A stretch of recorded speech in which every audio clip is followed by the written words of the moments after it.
Whispers in the woods. Emily, you had some romance horror related questions for us Yeah. or something? I have some fun questions for you Okay. guys. All right. First question is, who is your horror movie crush? Ooh, horror movie Dev, you go crush? first. Or do horror TV shows count as well? Yes, just any horror media.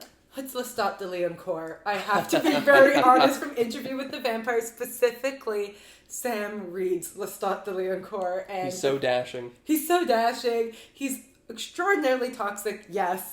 Describe this man. Okay. Imagine, if you will. Wait, no, I'm not going to describe him myself. I'll let Lestat describe him. You're talking about the first paragraph, or the first page of The Vampire Lestat. Yes. I just saw this posted, and people saying you can't start a book like this right now because it reads like a fan fiction. It really so does. the character describes himself? Yeah, Yes. it's his own book. And you know how, in fan fictions or, Wattpad romances, you have, I am tall, I have brunette hair, and my eyes sparkle in the sun. I'll try to do my best Lestat voice.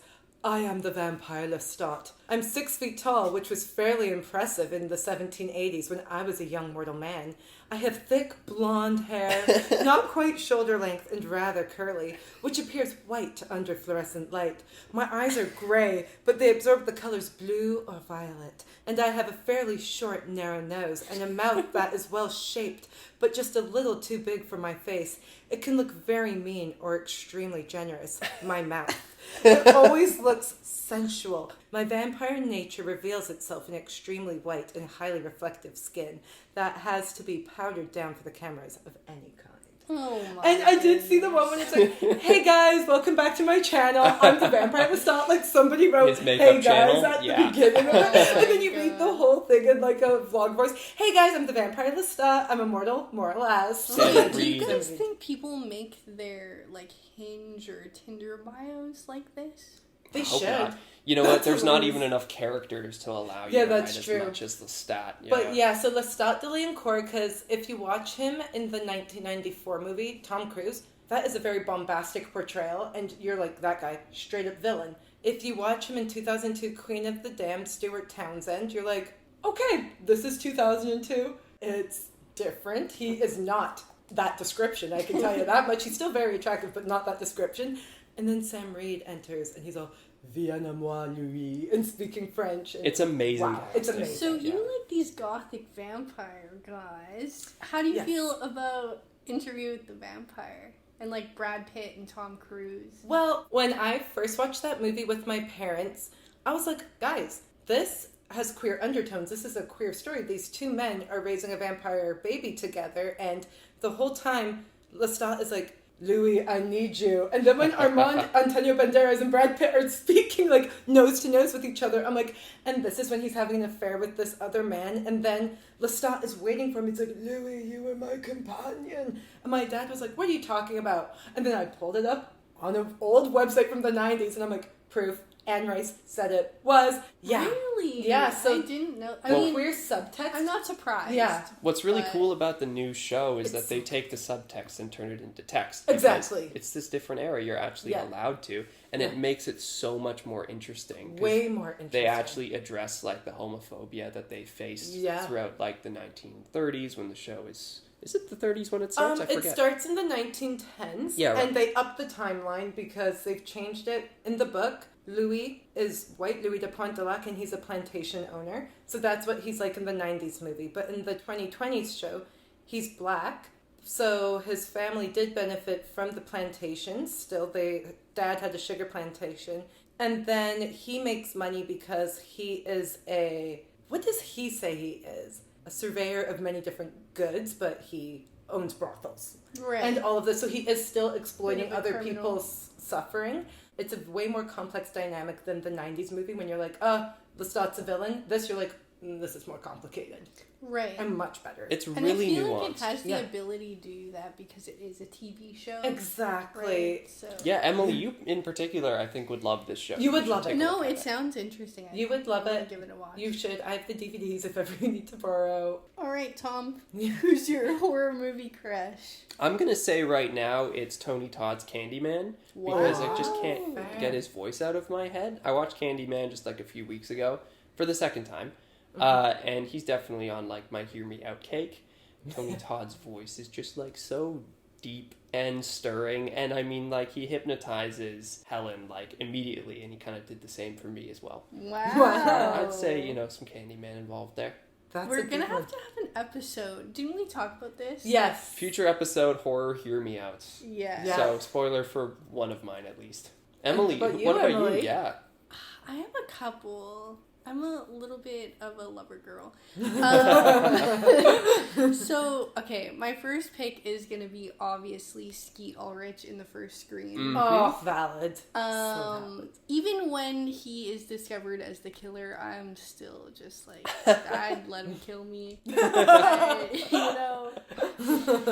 It's the little like 90s swoop hair. Oh, the and curtain like the white lace. shirt Yeah. with the blood on it too. Yeah. Really does it for Speaking me. of queer fair. horror and subtext, I love whatever's going on between Billy and Stu. in Yes. the Yes. third act of Scream. I love that. We could analyze that like all day long. I think. as I well. actually heard an interview with Matthew Lillard and Skeet Ulrich, and like a fan had a question about that.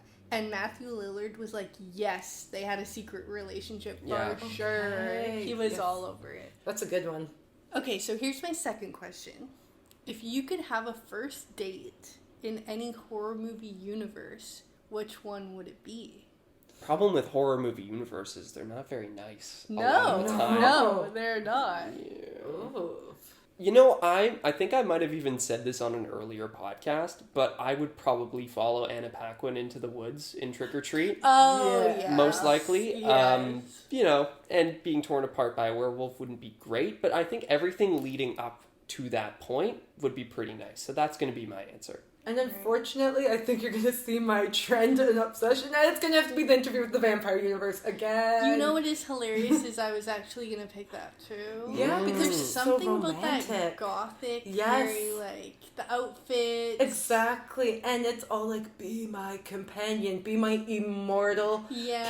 companion, and it's like, let me compel you, and it's so much prose, it's so Romantic and romantic. The candle lighting, Yes. because it's always night, of course. It's always and- night, you're in New Orleans, if you will, and it's like, yeah, so much romance. Maybe you go to Paris, who's to say, and it's so romantic, so Get yeah. snugly in a coffin. Exactly. All right. My last question is, which two horror movie villains do you ship? Okay. That's a cool. From like different movies. Different films. Yeah. Okay. Who would get along? Okay, my pick is Billy the Puppet and Annabelle. Oh, isn't that That's cute? good. They could have like a Tiffany and Chucky kind of situation Yeah. between the Oh. two of them. That's good. Yeah. Let me think. Different universes. Thought-provoking Trying not to questions. go back to Interview with Vampires, so I'm really... Okay. Yeah. Aunt Gladys and Pennywise. Oh, there you go. Yeah, I feel like they Yeah. can share hair tips and makeup tips with each other. There's and, two who could match each other's freak. right? Their general disdain for children. They're both kind of otherworldly creatures. Exactly. Those Yeah. are my two. Throw out any two horror movie villains for me right now, and I'm going to try to justify their relationship. Okay? Sam and Krampus. Who? Sam Sam and Krampus. and Krampus. Oh my god. Okay. An unlikely This one feels a little match. odd to me because that's a Yeah. little boy. But it's not. It's not a little Okay, boy. I guess they're both spirits in a way. Just Yeah. as Spirits of their Krampus is holiday. not Santa Then I'm Claus. going to say, like, hopefully they can respect each other's commitment to their respective holiday, you know? And then it would be like Krampus is helping Sam get ready for Halloween.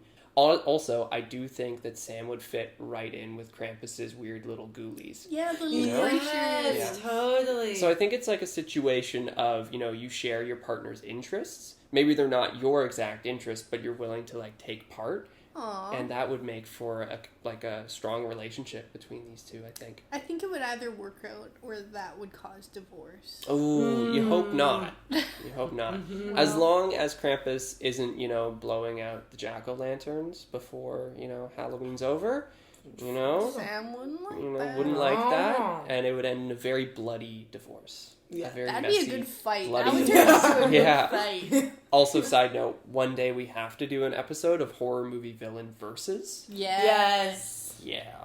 Yes. Mhm. Okay. Any more questions? No. No? That's That's it. all. Okay.